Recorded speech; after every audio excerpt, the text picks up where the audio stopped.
Dans le cadre de leur coopération bilatérale, l'Indonésie et le Sénégal poursuivent leur collaboration économique.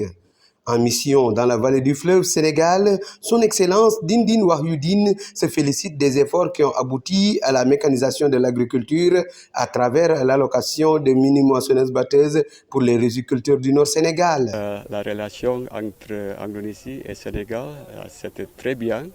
Ici, nous sommes avec l'équipe indonésienne qui est venue ici pour la formation de riz, oui, c'est-à-dire pour la gestion de riz et la mécanisation de riz. Il y a des formations à ce moment-là. C'est depuis la semaine dernière. L'équipe indonésienne est venue ici pour donner la formation à cette relation avec le riz. Ces formations et le processus de mécanisation agricole constituent un projet pilote dans cette coopération indo-sénégalaise.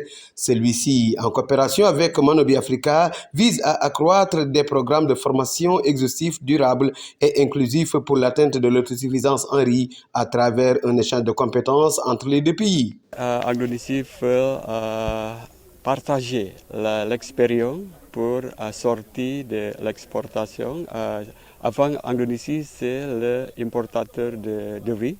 Et à ce moment-là, depuis 3 ans, l'Indonésie, c'est déjà exporteur self-suffisant de riz à la consommation domestique indonésie. La machine, c'est l'exemple de comment la modernisation de l'agriculture en Indonésie. C'est ici, c'est le preuve, c'est le projet pilote.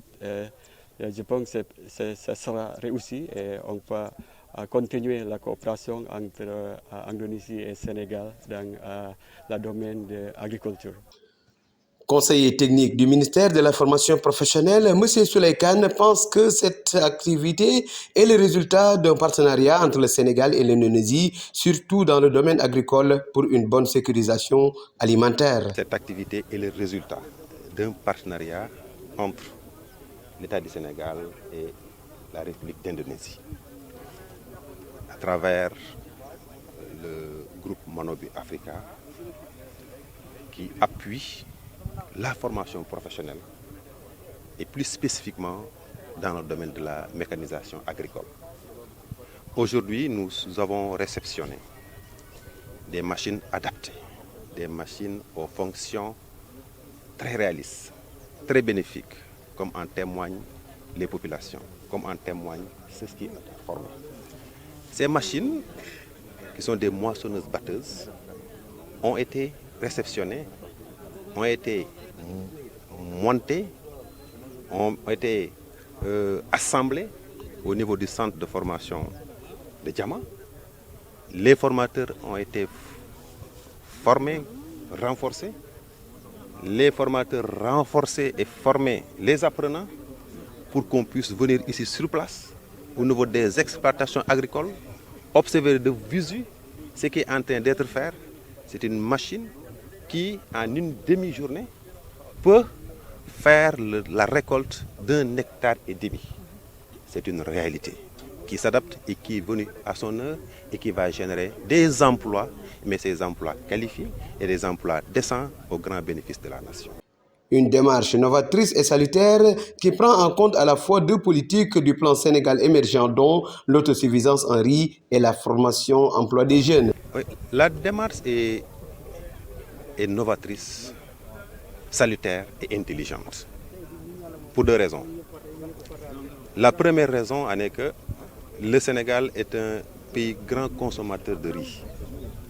Et le Sénégal dispose de vastes étendues d'exploitation rizicole. Et le Sénégal dispose d'une jeunesse en quête d'emploi et en quête de qualification. L'État du Sénégal a mis les dispositifs, comme celui de Diama, pour pouvoir former les jeunes. Et cette formation en fait partie pour que les jeunes puissent trouver un emploi décent, travailler sur place ici, au niveau de la localité, exploiter des exploitations rizicoles et participer à l'essor économique de notre pays. Donc c'est intelligent, c'est salutaire, c'est dynamique et ça vient à son heure parce que ça renforce le vaste programme d'insertion pour l'emploi des jeunes qu'on appelle le programme Xëy Ndaw Ñi, cher au chef de l'État et piloté par le ministre Dame Diop et qui a déjà fait des résultats en termes d'enrôlement des jeunes, plus de 65 000 jeunes. La volonté de contribuer à certaines visions qui s'articulent autour du développement de la riziculture au Sénégal a motivé Manobi Africa à apporter sa participation dans la politique de mécanisation de l'agriculture. Monsieur Jean-François Mbaye précise les points essentiels de ce processus. L'idée était très simple pour nous, c'est de pouvoir en tout cas contribuer à avoir une certaine vision de l'agriculture, une certaine vision de la récolte et de la mécanisation.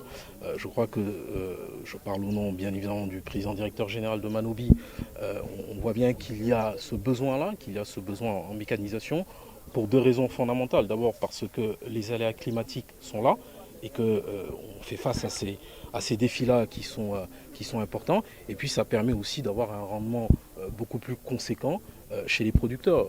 Le directeur du centre, M. Tavares, le disait, les producteurs se sont reconnus dans l'apport de ces machines-là qui va évidemment contribuer à ce que les rendements soient beaucoup plus élevés.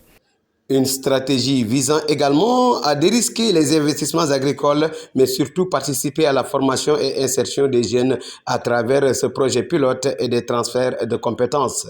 Pour nous, c'était aussi une manière de pouvoir et de contribuer aussi à dérisquer l'accès au crédit des producteurs. Pas que les producteurs, il y a aussi dérisquer le financement des activités des industriels. Et donc nous sommes très contents en tout cas d'avoir ce premier projet pilote, cette phase test ici que nous réalisons ici à Saint-Louis avec nos partenaires, nos fidèles partenaires, avec qui j'espère nous continuerons à travailler dans le long terme parce que pour l'instant ce sont 6 machines. Je vous laisse deviner combien de machines nous avons l'intention aussi de déployer partout sur le territoire pour faciliter cette question de la récolte. Et puis deuxième enjeu pour nous, c'est aussi la création d'emplois.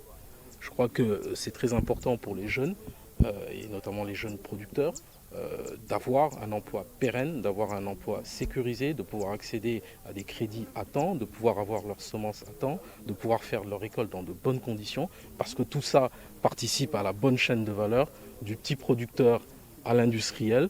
C'est comme ça qu'on arrivera en tout cas à lever ce défi de la souveraineté alimentaire en riz du Sénégal. C'est très important, je rappelle un chiffre, on ne peut pas continuer à importer l'équivalent de 256 milliards de riz alors que nous avons tout ce qui est possible pour le faire en termes de terre et en termes de ressources.